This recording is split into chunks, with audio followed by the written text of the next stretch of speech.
teachers, for joining this 14th last session. So, I am your facilitator or sales speaker for this session, and my topic is about teachers' workshop on managing conflict and beginning a journey as peace builders. So, this way or platform that we will utilize in our 14th last session is a unique way since we already utilize the face-to-face, the online platforms like Google and Zoom. Now we will enter on this new platform, but this is an always used application nowadays, and that is the Facebook. And on the Facebook, you can create the Facebook page. That is why I have created the Facebook page Peace Advocates. Again, Foses Peace Advocates. So I want you to like and follow that page so that all the necessary updates will be notified on your Facebook account.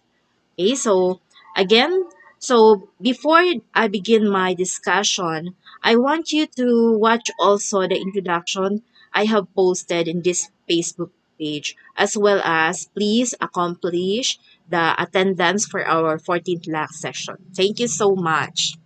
So this session one will focus on cultivating peace in oneself and champion the cause of peace in schools.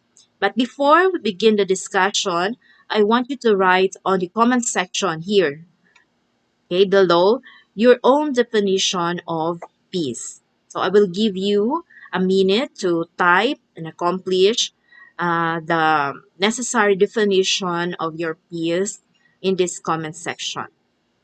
So I hope you are now writing something there. So while you are writing there, I know that you really dream of living in a world where people of different cultural backgrounds build a better future together. Teacher, you are not alone. There are many people around the world who are making an effort to create peaceful environments in their homes, in schools, and communities. Many of these agents of peace are also teachers like you. They have recognized that they play an important role in building peace and respect for cultural diversity. And in fact, developing a culture of peace and respect for cultural diversity is one of the critical and essential competencies that the school in Southeast Asia need to develop. So in this session, you would be able to sense of peace and respect for cultural diversity in yourself. And by doing this, you should be prepared to take the first step in developing a culture of peace and respect for cultural diversity in our school. Specifically, you should be able to, number one, give a comprehensive definition of peace. Then describe the different forms of violence that are present in your school or community. Describe or an effective method of resolving conflict at both personal and structural level. Develop strategies for protecting and promoting human rights in school. Describe what you can do to challenge and address poverty in your school. Develop strategies to build a culture of peace and respect for diversity within yourself and among the teachers and students in our school. Explain how peace education can be pathway to peace. Describe the schema of knowledge, skills, and attitudes that are integral to peace education. And lastly, identify your own strengths and areas for growth to become a champion of peace in our school and in our community. Okay, so are you ready to begin your journey towards championing the cause of peace and respect for cultural diversity in your school?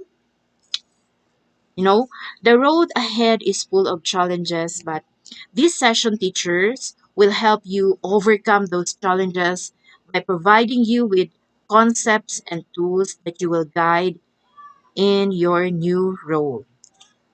Now, I want you to read with me, teachers. I have posted here a quote from Marcus Aurelius and Mahatma Gandhi.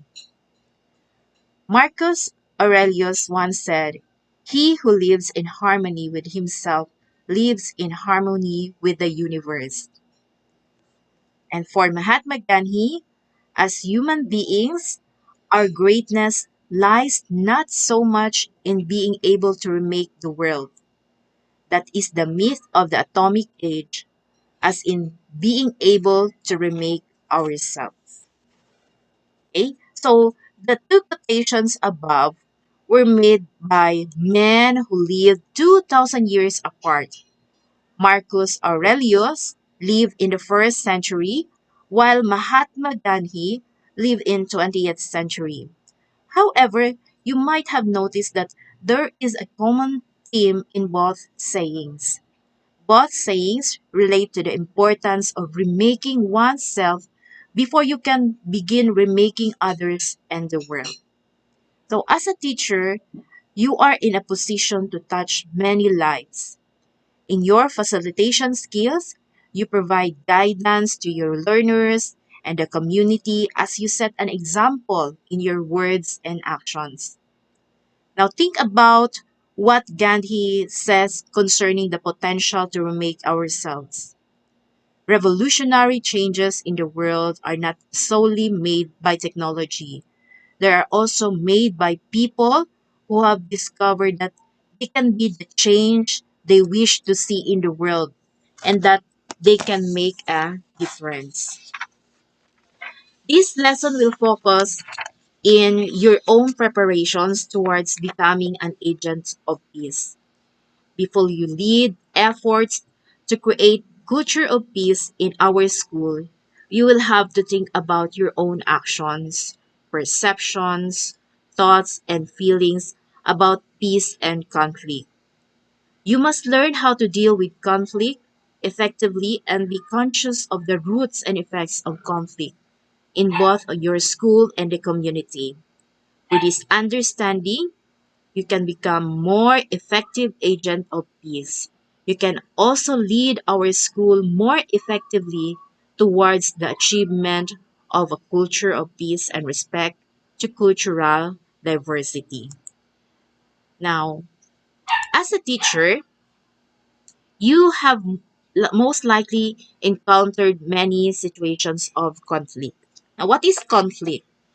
Conflict is described as the hostility or antagonism towards another due to differences in ideas, interests, desires, or needs. The situations of conflict you have experienced may have involved teachers, students, or even parents and members of the community. In many of these situations, it is likely that you had to mediate between two parties in conflict. You have also been directly involved in other conflicts. In each situation, you have a choice to handle the conflict in particular manner. Now, for this activity, think about several instances of conflict you have experienced in your life as a teacher and list them down on a sheet of paper. So, I want you to get a piece of paper so that you can write the answers for this activity. Now, include that situation in which you were directly involved in the conflict and so that you can really think the situations and the situation where you had to mediate between two parties. Now, for each situation, teacher, you must answer the following question. Number one, how would you describe the conflict? Number two, how serious was the conflict? Number three, what was the cause of the conflict? Number four, what were the effects? Number five, who was involved? And number six, was it resolved? If so, how was it resolved? And so those were the questions that we will answer in this activity. So to guide you, this is an example for this activity. So for example, this is the description of the conflict. So about a year ago, I experienced conflict with one of my students' parents who wanted the school to have a graduation party even if this meant that each student would have to contribute a certain amount. Although I agreed that the idea was a good one, that particular parent was asking me to hold a party in a restaurant that they owned, and she would give a package price. I agreed to the party, but I wanted to have it in the school to save on cost. However, the parent was very persistent about holding the party in the restaurant. So this is the description of the conflict. Now, what is the gravity of the conflict? So the conflict was quite serious because when I did not immediately agreed to having the party in the restaurant, the parent began saying negative things about the school and my leadership style to her friends in the community. She also threatened not to contribute anything to the party if it was not held in her restaurant. So that's the gravity. Now, the cause of the conflict was because one parent wanted the party to be held in one venue, but I was interested in finding a venue that would have the least financial burden on the students. And what is the effect? What are the effects of the conflict? Now, the conflict threatened the holding of the party because one parent may have caused others to withdraw support and resources from the party. The goal was to hold an activity for all students, and if some parents did not want to participate, the students would not have been able to celebrate together. So that would be the effect. Now, who were involved in the conflict? The parties involved in the conflict were myself and the parent. Now, the resolution of the conflict. The conflict was resolved when I asked the parents to come to the school to discuss about the party. I told them that one parent had suggested this good idea and that there were a number of venues to choose from. First, we discussed the alternatives and then we looked at how much each alternative would cost. After some discussion, the parent who owned the restaurant offered the venue at much lower cost, and the parents offered to contribute some food and drinks. By discussing the issue, we were able to find the best solution for everyone. So now this is an example of a conflict resolution. Now I want you to write on the comment section the kind of example that I have presented a while ago. So I want you to think of the conflict, describe the conflict, how serious was the conflict, what was the cause of the conflict and the effects of the conflict, as well as who was involved in the conflict. And the last question will be this one, the resolution of the conflict. If was it resolved? Or if so, how was it resolved? So I want you to take some time to write it on our comment section. Okay, thank you, teachers. Now, in the example above, the approach to conflict was constructive and finding the solution involved each of the concerned parties. There may have been other options in dealing with this conflict. Now, there are many options. These options may have also resolved the conflict, or they may have deepened the conflict. Now, can you think of other courses of action that may have resulted in deepening of the conflict of that example? Okay, so maybe the example is that they haven't agreed, no, they haven't talked to each other or discussed the situation after that. Okay, and can you think of the different ways in which you have dealt with conflict in your own life? So I guess you have different situations and different examples that would be raised to me. Now, in which case did your course of action resolve the conflict, and in which cases did it deepen the conflict? So now you are weighing, right, that there are really conflict that would deepen, okay, but there are conflict that are can resolve, no, can be resolved. Now, the conflicts usually arise when two parties have difference in ideas, needs, or interests that they cannot reconcile. Many times, conflicts begin with when parties cannot agree on something or hold strong. divergent opinions in an issue. In the school setting, disagreements over policies and school management may often result in conflict, especially when one or both parties have difficulty communicating with one another. So we have experienced that many times. Now, for example, teachers may refuse to accept the adoption of peace education strategy. So if I will tell that there will be strategy that will be employed for after this, now, some of you might agree, and some would also disagree. So, on that issue alone, there are conflicts that could arise. Okay? So, education, example, the adoption of this education strategy in your classroom. Um, this will require additional work, right? So, if this remains unresolved, the division between the teachers and the school head may worsen, leading to a failure of the peace education program. Okay? So, in our everyday dealings with people, even our closest friends, we encounter conflict. Everyone has opinions, wants, and needs, and sometimes these clash with our opinions, wants, and needs. Think a similar situation in your school where you had to deal with someone who opposed your ideas. In the past, you might have experienced a situation where you and your colleagues were competing for limited resources of opportunities. Okay? And this could have caused conflict between you and another colleague. It might also have caused conflict between staff or different schools. Now, these are the conflicts, no?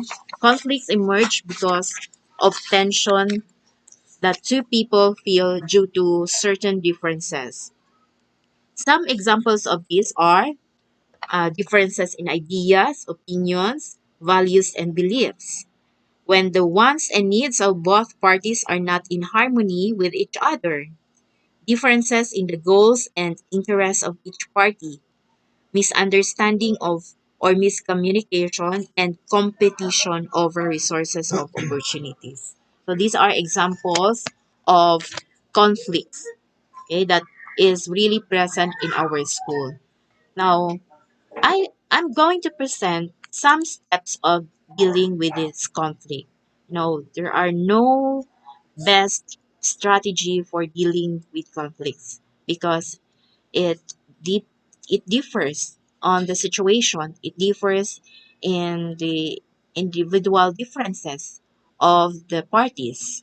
So these are some of the strategy or steps in dealing with the conflict. So number one is dealing with conflict through avoidance. So look at the picture in my slide. So one way of dealing with conflict is through avoidance.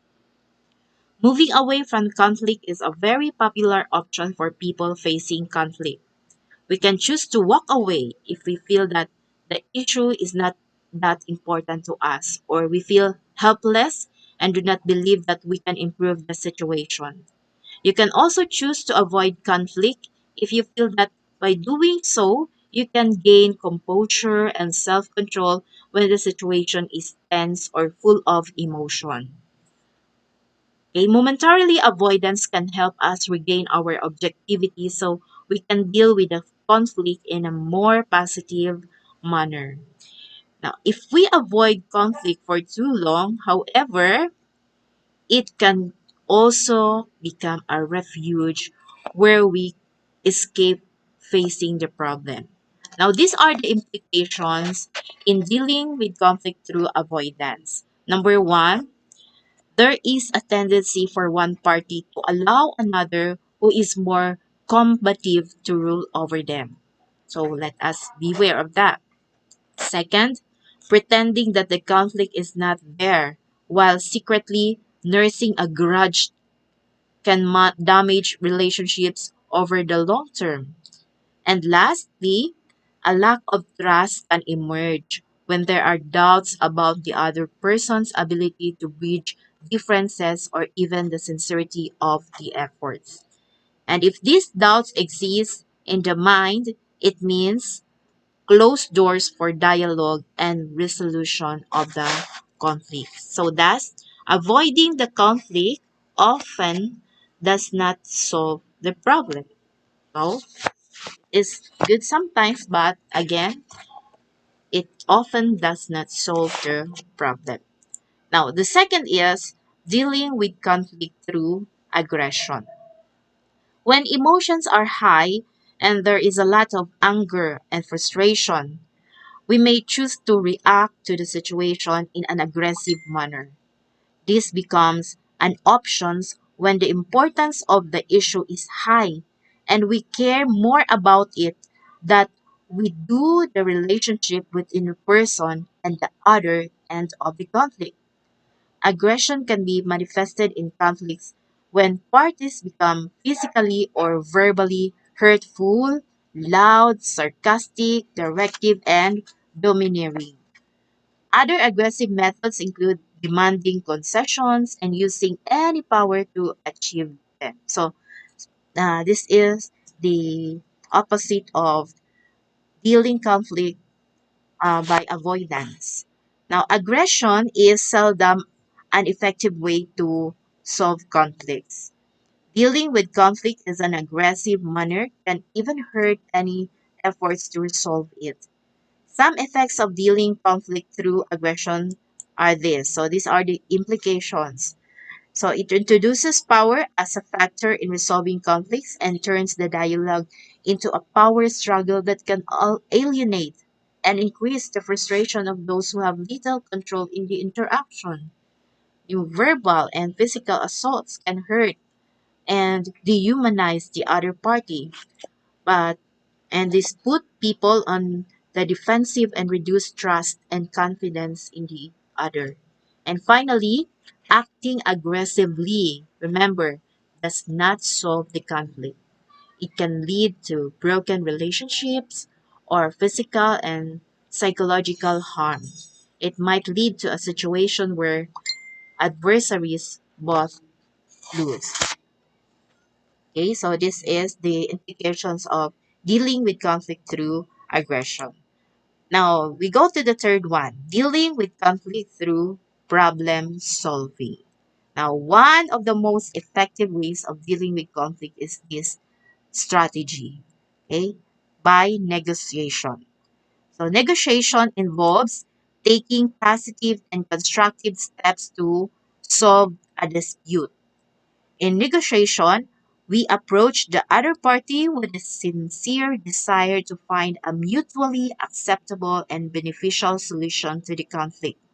Through problem solving and negotiation, we take steps to make sure that not only are we satisfied with the resolution, but the other party as well. So these are some ways that a negotiation approach is manifested in conflicts. So, number one, discussing the problem with the other party. Number two, honestly stating our interests, feelings, and opinions. Number three, listening to what the other party has to say. And number four, working towards a solution to the problem. So, again, the problem solving or negotiation approach is a constructive method of solving conflicts. So now these are the benefits. The benefits of using negotiation and problem solving to deal with conflicts. So number one, it does not result in hurt feelings because its objective is to explore options and not secure one's position. There is an openness to the ideas and opinions by others, and the goal is to listen and understand the feelings and needs of the other party. The negotiation is also increases trust between the two parties. When one party feels that the other is considering their feelings and needs, it will help open the doors to increase understanding. It builds the relationship rather than strain it. So you see, negotiation or dealing the problems through solving is really effective. But Although the problem solving approach is almost always the better option for dealing with, with managing conflict, there are times when, in spite of your efforts, you will not be able to find a mutually beneficial solution. And if you encounter this, teacher, don't lose hope. In the negotiation process, you may need to find a compromise until a more acceptable solution can be found. Okay, now I'm going to flash this. Since wars begin in the minds of men,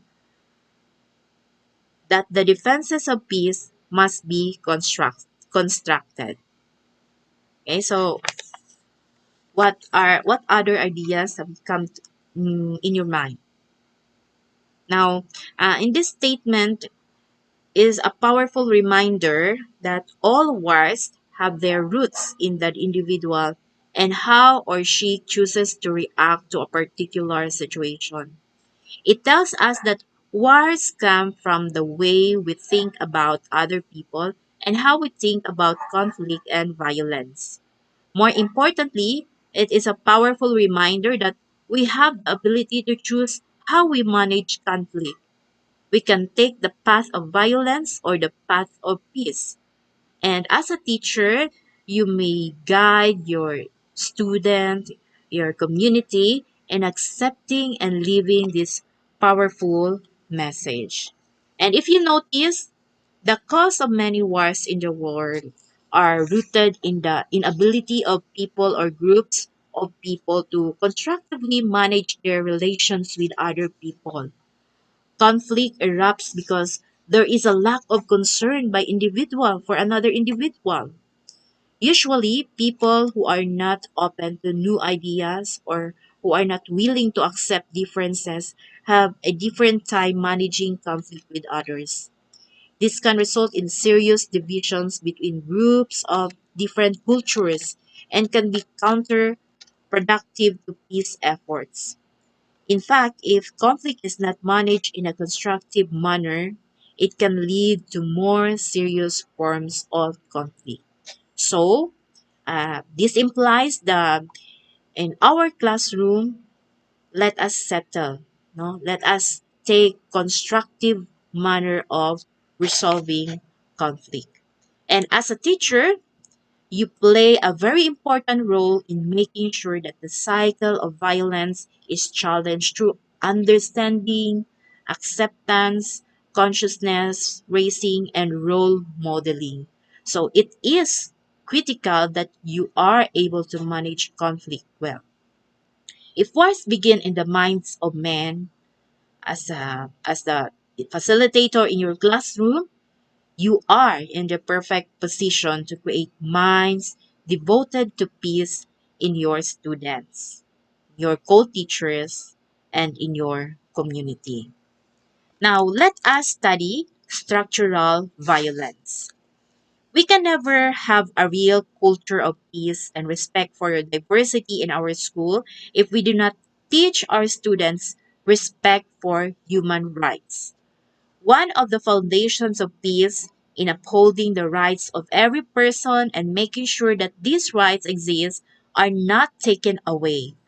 The school is the critical venue to develop the awareness of human rights in society because the children are open to ideas that can change the world. The school environment is also a model for interaction between different groups of people. When children live in an environment that is peaceful and respectful of different culture, they learn that they can work together with different kinds of people. They also learn to respect the opinions and beliefs of others and to appreciate the diversity among them. Human rights violations are not just confined to the actions of one person against another. The rights of others can be violated by a system or structures in society that may be accepted as natural. So, a condition such as this is referred to as the structural violence. Okay? For instance, the existence of poverty can be regarded by many as a reality of life, and indifference to this fact may help perpetuate this kind of structural violence. If you look at the poverty from a human rights perspective, you will realize that it denies individuals the right to education and the standard living that are necessary for them to live in dignity. Some of the causes of poverty due to structural violence may also be viewed as a violation of human rights. Corruption in government can deny resources to projects that might be used to develop infrastructures of livelihood that will raise income levels in communities. The exclusion of certain cultural groups from opportunities and involvement is also violation of human rights. Students must learn to be aware of these forms of human rights violation in order to become effective advocates of the rights of each individual. They should always be able to see that human rights are upheld in their own school environment. So, it is important that we will post in our classroom this Universal Declaration of Human Rights. So let us prepare some corners in our classroom to post this one. So this is the one way of educating our students that we are upholding the universal human rights. And of course, the right of the children. Okay, so I hope that your classroom have also posters or corners for human rights and child rights of the child. Now, I am posting here: respect for the rights of others leads you to peace. Now, do you agree with this? Okay, to better answer this, let us follow the next discussion. Now, let us learn about stereotypes. We deal with many different kinds of people based on the set of values and beliefs that we have. How we deal with conflict is also guided by our values and beliefs.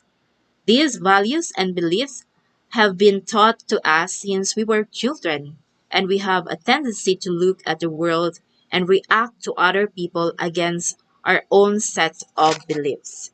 Now, for example, if you have been taught that time is valuable and you value the punctuality of others, how will you react if your co-teacher is 20 minutes late for the meeting? Now, even more, how would you feel if the person acts as if that they were normal? Would you agree that in that instance there would be potential for conflict between you and your co-teacher? At the very least, you will probably feel some tension due to the seeming insensitivity of your co-teacher to your own values. The values and beliefs that we have are our filter through which we see the world. Within our values and beliefs, we create certain models that help us interact with our environment called stereotypes. Stereotypes are models or schema that provide us with guidelines on how to approach or react to familiar situations and groups of people. An example of this would be when we react with someone for the first time. If you were introduced to a student and the teacher described the child as her top student in class, you might have some models of or ideas of how a top student may act or how they would speak and what would they say. You might also expect that they are highly disciplined and diligent in their studies. So you would interact with that student in a certain way based on certain stereotypes. You may also have about students who perform well. Now, some stereotypes that might describe the expected behavior of a student at the top of his class are the following. Okay, students often or always seen with a book or books. So that's number one. Second, stereotype takes many notes in class and always raises hand when the teacher asks a question. It they also she has many extracurricular activities. Okay, stereotype is shy and reserved, has a small group of friends, ready to perform a leadership role when asked to do so, takes initiative, and studies more than plays with classmates. So you may have identified some of all these characteristics when you thought about your ideal student, right? So you may also have identified other characteristics not flashed in our PowerPoint. Stereotypes in themselves are not bad. Often, stereotypes help guide you in how to react in specific situations through what psychologists call scripts. So based on your values, beliefs, and previous experience, you already know how to deal with familiar situations. If the student had all the characteristics that we have included here, then it may have been much easier to interact with that student because you have a good idea how the interaction will go. Now, when we allow stereotypes to rule our thinking and our actions and do not open our minds to new way of thinking or doing things, there is a chance that we may develop prejudice against certain groups of people. In school, there are different groups of students. You can think of these groups as subcultures with certain tags, like honor students, athletic, troublemaker. So you are giving tags to your students. If we allow our stereotypes of certain students to control how we react to them or how we perceive them, we may form prejudices that will affect our objectivity. If we allow prejudice to dictate our actions and decisions to include or exclude particular groups of people from participation in activities or in receiving privileges, then we are manifesting discrimination. If a student who is part of a group of troublesome and noisy students is prevented from running for a class president because of his affiliation, that is an example of how stereotypes can lead to prejudice and discrimination. Now, in school setting, negative stereotypes and prejudice have very real effects on the students who are in its victims. Okay, so Nario Galas and Navarro Castro on 2008 cite the following of some of the effects of prejudice in school. So number one, negative effects on academic achievement and self-esteem. Next, feelings of isolation or alienation. And lastly, emotional or physical harm from teasing or bullying. So these are negative effects that can also have an impact on the child's future. In some cases, the children who experience prejudice may leave the school system altogether, which denies them opportunities to fulfill their potential. Now, as a teacher, it is important that you realize the effect you can have on the promotion of prejudice and negative stereotypes in your school. And as a role model, your words and actions become an important example to both students and co-teachers. If you follow the principles of peace and respect for cultural diversity, your learners and co-teachers will have a powerful example to follow. Now, Challenging negative stereotypes and prejudice is a critical part of building a culture of peace and respect for cultural diversity in your school. Developing an appreciation of differences and even celebrating them will help reduce conflicts and may arise from lack of understanding or sensitivity to the values and beliefs of other people. You can promote an appreciation of differences in your school with a set of useful guidelines. So these are useful guidelines. Now examine your own biases. Okay, so these are uh, the different guidelines. So number one, use inclusive and or non-discriminating language in your meetings and in the classroom as language shapes consciousness. Okay? Then treat each person fairly regardless of sex or socioeconomic status. Examine yourself and check if you have tendency to give more compliments to those who are more physically attractive or who fit in your stereotypes or behavior or personality and so on. Okay. Next, celebrate you can also celebrate differences in the school and highlight the concept that diversity is enriching. So you can also have programs and activities regarding differences. Okay, IP Day, Muslim Days, and others. Okay, next, use teaching aids that show a variety of racial and physical features, as well as religious and cultural contexts. Okay, so we must contextualize our visual aids and our materials, teaching materials.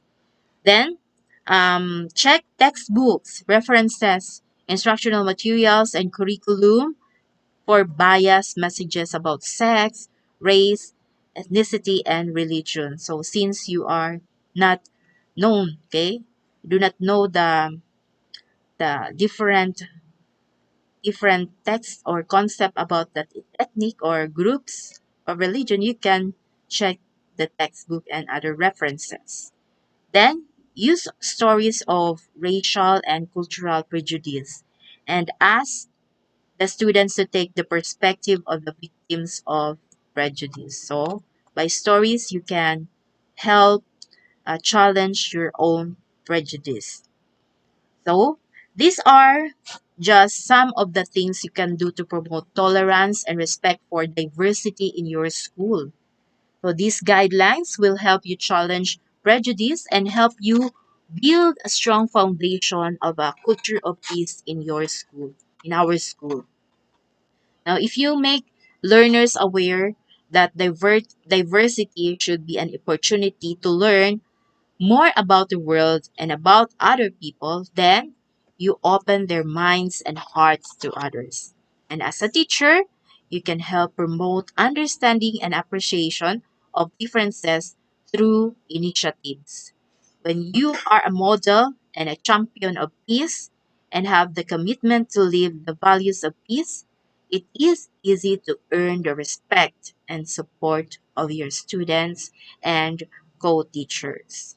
Now, let us study criteria of teaching learning environments that promote peace and respect for cultural diversity. So, these are criteria, okay, the standards or measures used for evaluating something. Okay, in this case, the evaluating of school in terms of promoting peace. So these are the criteria. So our is Francisco Oringo Senior Elementary School um, promoting peace? So these are the criteria. Number one, is there sensitivity to financial burdens imposed on learners from lower income households? So I guess so because we have this PTA guidelines and we are upholding the no collection policy in every early registration or enrollment. And we have this schema in our PTA that only 200 pesos if there's contribution, voluntary contribution, 200 per family. So I guess that's a sensitivity to financial burdens. And we also have different scholarships, okay, and programs for the those who are not privileged. Okay, next are students and teachers from different cultural groups discouraged or prevented from practicing their cultural beliefs. So I guess not, because we have these different holidays. We are excusing Muslims, Muslim brothers and sisters, but in our school we have no. And but we have this teacher who have the different religious affiliation, and we excuse them to attend to other Saturday activities. Are the beliefs and practices of dominant cultural groups given more emphasis or attention inside and outside the classroom? So so in some instances, and are all cultural groups allowed equal access to school resources? So in our community, we have no that no cultural group affiliation that are dominant. Okay, so there are some of the IP groups here in our school, but not that dominant. So I guess we have no problem about cultural groups.